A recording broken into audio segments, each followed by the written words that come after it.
রাসূলুল্লাহ সাল্লাল্লাহু আলাইহি ওয়াসাল্লাম মিফতাহুল জান্নাতিস সালাত, নামাজ বেহেশতের চাবি। তাহলে বেহেশতের চাবি জোগাড় করে জান্নাতে যাওয়ার জন্য আমরা নামাজ পড়ি, ঠিক আছে? তাহলে আমরা নামাজ পড়বো শুধুমাত্র আল্লাহকে খুশি করার জন্য, দুনিয়ার কাউকে খুশি করার জন্য নামাজ পড়বো, ঠিক আছে? তাহলে আমরা যদি আল্লাহকে খুশি করার জন্য নামাজ পড়ি, তাহলে সেই নামাজে আমরা পুরস্কারের জন্য নামাজ পড়বো, এরকম হতে পারে। আমরা নামাজও করবো, আমরা পেয়ে যাবো পাশাপাশি। তো আমাদের উদ্দেশ্য যদি হয় আল্লাহকে খুশি করা, তাহলে আমরা অবশ্যই নামাজ করবো, ঠিক আছে? তাহলে এই নামাজের ফজিলত সম্পর্কে আল্লাহ রাসূল অনেক রিওয়ায়াত বর্ণনা করেছেন। আল্লাহ রাসূল বলছেন, আওয়ালু মা ইয়াহাসাবু বিহিল আবদু ইয়াউমাল কিয়ামাতিস সালাত। কিয়ামতের দিন সর্বপ্রথম নামাজের হিসাব নেওয়া হবে। যে হিসাবটি প্রথমে নেওয়া হবে, সেই হিসাবে যদি কারো গন্ডগোল লেগে যায়, তার সমস্ত হিসাব বরবাদ হয়ে যাবে, ঠিক আছে? এই জন্য আমাদের কিয়ামতের প্রথম হিসাব যেহেতু নামাজের হিসাব, সেই প্রথম হিসাবকে সহজ করার জন্য নিয়মিত 5 ওয়াক্ত নামাজ জামাতে পড়তে হবে, পারবো ইনশাআল্লাহ? ইনশাআল্লাহ। তাইলে আমরা যদি প্রথম হিসাবে 5 করে ফেলি, তাহলে আমাদের সমস্ত হিসাবগুলো সহজ হয়ে যাবে। তো আমরা যদি আল্লাহর সন্তুষ্টি অর্জন করতে চাই, আল্লাহকে খুশি করতে চাই, 5 ওয়াক্ত নামাজ জামাতে আদায় করতে হবে, পারবো ইনশাআল্লাহ? ইনশাআল্লাহ। তারপর নামাজ পড়লে আমরা আরো কি উন্নতি পেতে পারি, আমাদের অগ্রগতি হতে পারে। আল্লাহ বলছেন, ইন্না সালাতি তানহা আনিল ফাহশাই ওয়াল মুনকার, নিশ্চয় সালাত মানুষকে অন্যায়, অশ্লীল, পাপাচার, মন্দ কাজ থেকে মুক্ত রাখে। তাহলে আমরা যদি মন্দ কাজ থেকে, পাপাচার থেকে মুক্ত থাকতে চাই, আমাদেরকে 5 ওয়াক্ত নামাজ জামাতে পড়তে হবে, ঠিক আছে? তো আরেকটি বিষয় হচ্ছে নামাজ পড়ব, নামাজ পড়ার পাশাপাশি আমাদের কোরআন শিখতে হবে।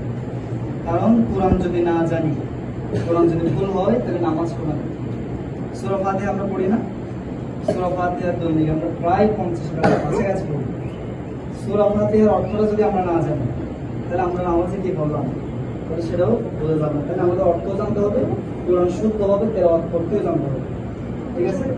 কোরআন যদি শুদ্ধভাবে তেলাওয়াত হয়, তাহলে আমাদের নামাজগুলো হবে। তাহলে কোরআন তেলাওয়াতের গুরুত্ব সম্পর্কে আল্লাহ রাসূল বলছেন, কোরআন তেলাওয়াতের গুরুত্ব সম্পর্কে আল্লাহ রাসূল বলছেন, সবচেয়ে উত্তম নফল ইবাদত হচ্ছে কোরআন তেলাওয়াত। সবচেয়ে উত্তম নফল ইবাদত কি? কোরআন তেলাওয়াত। আমরা যদি কোরআন তেলাওয়াত করতে চাই, কোরআন তেলাওয়াত আমাদের শুদ্ধ করে করতে হবে। শুদ্ধ করে যদি কোরআন তেলাওয়াত না হয়, তাহলে নামাজ হবে না। নামাজ না হলে জান্নাতে যাওয়া হবে না। তাহলে জান্নাত যদি পেতে চাই, নামাজ পড়তে হবে। নামাজ যদি শুদ্ধ করতে চাই, কোরআন তেলাওয়াত শুদ্ধ হতে হবে, ঠিক আছে? তাহলে আমরা যারা মক্তব পড়ি না, তারা নিয়মিত মক্তব আসার চেষ্টা করি, কোরআন শুদ্ধ করার চেষ্টা করি, ঠিক আছে? কোরআন যদি শুদ্ধ হয়ে যায়, আমাদের নামাজও শুদ্ধ হয়ে যায়।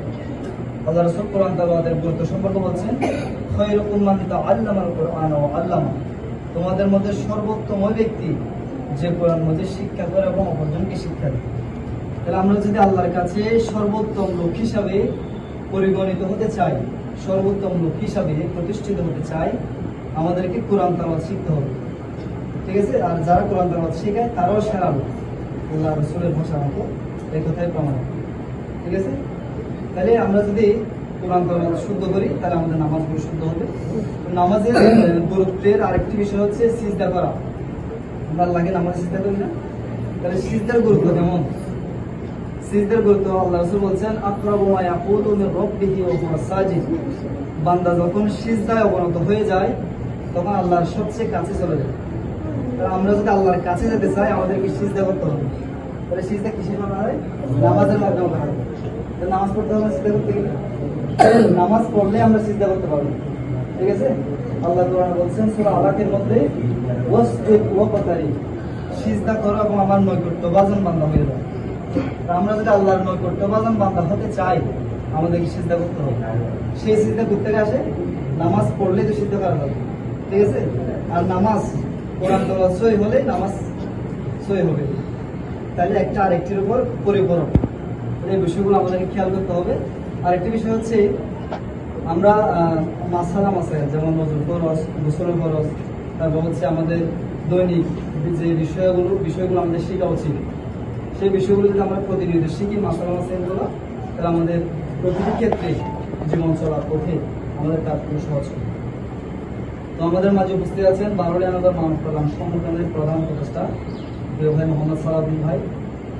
আমরা বেশি কথা বলবো না, আমি তোমাদের প্রতি 5 ওয়াক্ত নামাজ জামাতে পড়া এবং কোরআন তালাওয়াত শিখার জন্য বক্তব্যে আসা এবং হুজুরদের থেকে মাসালা মাসাইল শিখার উদাত্ত আহ্বান জানিয়ে আমার বক্তব্য এখানে শেষ করছি। ওমা তৌফিক ইল্লা বিল্লাহ। আসসালামু আলাইকুম।